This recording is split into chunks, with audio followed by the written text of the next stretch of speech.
Welcome to the Slop Farm. Enjoy the video. You begin by gathering an Arduino, a compatible microphone module, and optionally a Bluetooth or Wi-Fi module for offboard processing. Once powered, make common ground connections and place 0. 1 microfarad decoupling capacitors close to VCC pins.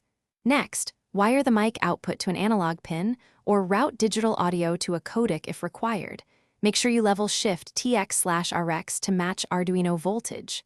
Finally, install the Arduino IDE and the audio or serial libraries. Once you have audio input, configure sampling. Pick 8 to 16 kHz and buffer frames of 256 to 1024 samples so you capture short command events.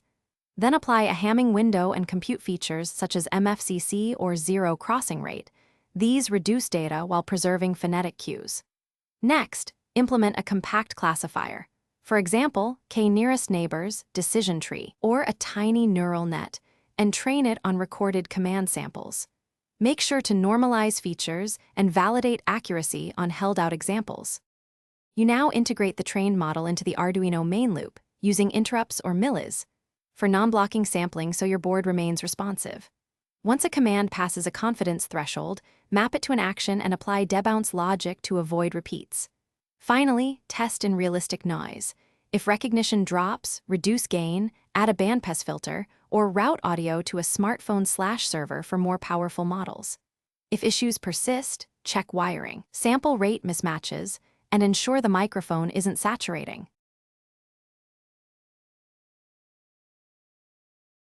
Thanks for watching.